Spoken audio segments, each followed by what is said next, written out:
We are at Reto-Moto talking about Heroes and Generals with Hakon and Jacob, the technical director and game director on the game.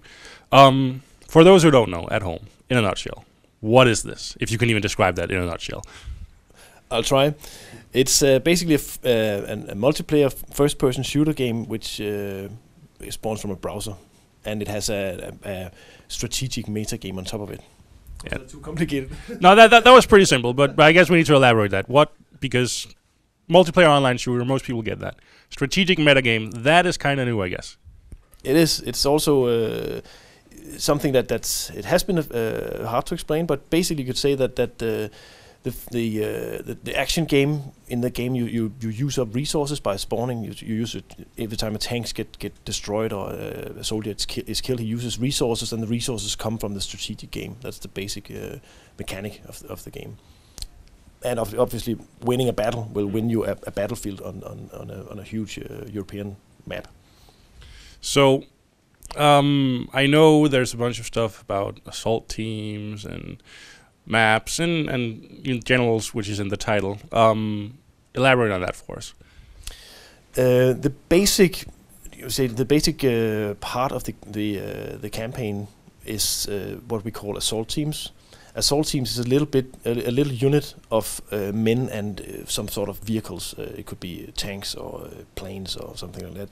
And the generals move these units around on the campaign map in order to start battles. So that's the smallest piece of the strategic game. I know the game is using your own engine rather than sort of going with something off the shelf, I guess. Why build your own rather than go out and buy something? It was a decision that was influenced by several things. One of them was money. When we started the company originally, we didn't have enough money to put down for one of the big engines. Also, we've made several engines in the past, so it wasn't such a daunting task for us. Plus, the engines we looked at were... There are multiplayer engines, but they are more focused on the single-player experience than the multiplayer experience. That's what we thought, anyway. Building something of this size, I guess, takes a lot of resources, or at least a lot of experimenting, given that I guess nobody's ever really tried this before. We have been experimenting a lot, including like undoing some things. That's one of the things we like about doing an online game that is online already, that we can take chances, try some new design ideas, see what the players say, and then undo it or further develop it. I know. Have you both been working on Hitman before this? Yeah. So what is the biggest sort of difference between working on a game like that and a game like Heroes of Generals? It's the continuity of the development cycle is that's very rewarding to actually, as Hakon said before, to be able to release something and see what the players think about it, and if it's good, further develop it, or if it's shit, then undo it. And you can't really do that in a box product type game like Hitman is. Obviously, there's a lot of other things that's good about making a Hitman game, but this is something I think it's very rewarding way to work with games in this way. The whole process of making the game is different. I think when you work on a box product, you do a lot of development, then you do testing, and then you put it in the box and you're done. We do that every month. We have a new release coming all the time. We have one we're testing right now and one we're developing, and the one we're testing will be released soon, and then the one we're developing we'll start testing. And it's a very different way to work. It's a completely different mindset that you think, oh, this feature didn't make it for this release. And we're used to that means it doesn't make it at all, because if it's not in the box, it's not in the box. But Now it means it'll just be postponed until the next release, and it's a nice way to work. Going back into gameplay, for those who don't know, is this more type of like realistic World War II simulator, or are you going for a more easy approach, I guess? We're trying to get it somewhere in the middle, and not too realistic. It shouldn't be a simulator that's really hard to control, but it shouldn't be too easygoing anyway. It needs to have some realistic elements in it, like for example the rifles have bullet drops and more realistic models, but not like entirely. They don't jam, for example, and stuff like that. So it's sort of, we try to go it in the middle without getting too complicated. Why go for a World War II setting rather than, I don't know, something, well, different, I guess? This is the question everybody asks us. When we started making the game, we were venturing into like unproven territory. There was a lot of stuff that we would like to try out, and it was very risky for us. We obviously had to start a new company. We had to seek investors, and there's lots of risk involved in the whole project. So choosing a setting where we knew it had a history.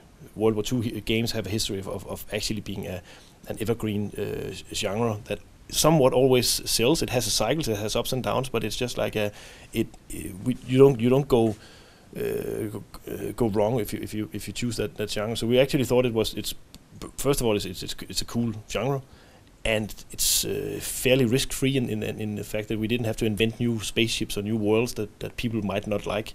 So there was several of those considerations into choosing World War II. And also when we started doing the game, there has just been a lot of World War II games, so the market was sort of like saturated with World War II games, and everybody was starting to do Modern Warfare. And we just thought, hey, this game is gonna be maybe maturing in like 3 or 4 years down the line, and right now everybody hates World War II, but they'll like it in 4 years, where everybody will hate Modern Warfare type games. And it's sort of like there's a lot of Modern Warfare games right now, and not a lot of World War II games. So I think I think that was a good gamble. I know some of you have talked about the development process being really open compared to a lot of other games involving the community. Can you give us an example of something that a part of the game that the community has helped influence?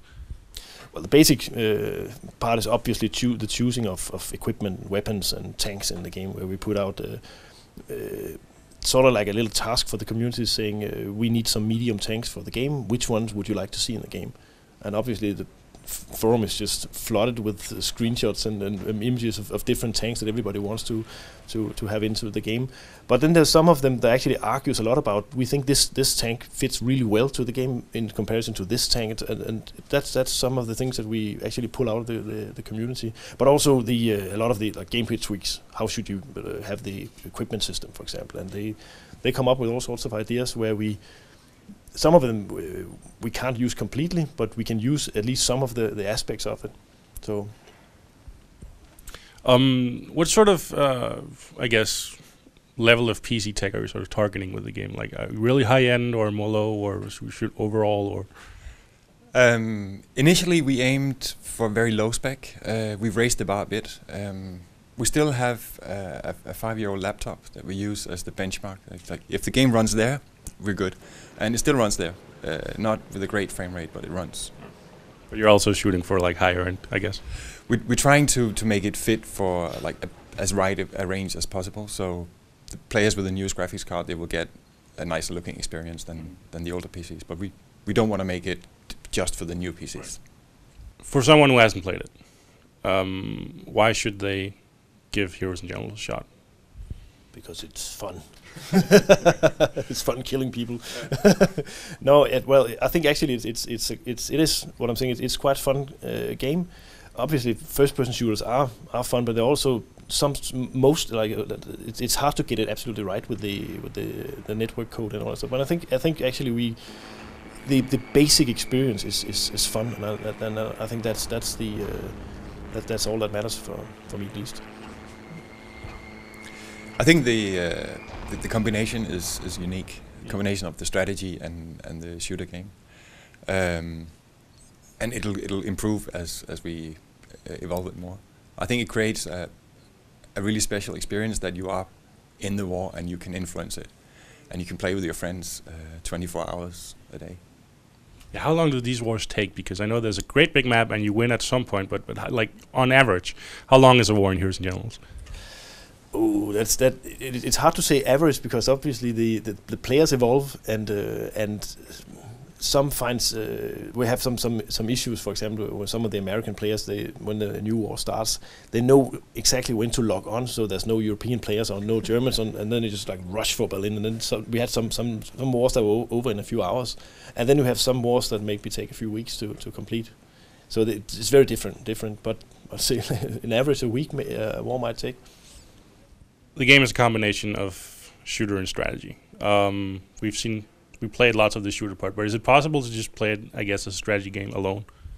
It is possible, obviously, but the first-person part, the action games, is a lot more evolved than the strategy part of the game as it is now. So, but it will be better and better with time to play the actual strategy part of the game. We have chosen to focus a lot on the action part, because in a system like this, you need a pyramid distribution of players, obviously, and the ones at the bottom is the action players. So we wanted to give them the best experience in the beginning, and then we work our way up into the command chain, actually. But yes, it's possible to play it as a pure general if that's what you want. Is it a long-term goal to make the strategy game so evolved that you have players just playing that, maybe? Maybe. I would imagine that some players would have such a huge influence on the war that they will spend a lot of time making decisions on sort of like the high strategy part of the war. Let's say a fight is on and my side is losing. Could I call out my friends and get them to send me more units, and then maybe we'll win? Yes. Yes. If they have units. Yes. That's the whole premise of the game, is that you, during an action game, you run out of tanks, and you can call up your a commander, and he'll send some more tanks that you'll get fresh tanks in the action game, or planes if that's what you need. So even if Wheeler One spawns, there's still a chance if somebody the cavalry might come to our rescue. Yeah, that's true. So that's kind of like the idea also that player that's not actually online in the action game can still influence the game. That's why we have for example the iPads and the mobile versions of the game, where you can influence the game from a mobile phone. All right, Hakon, Jacob, thank you for talking to us, and we'll go out and play some more because it's fun.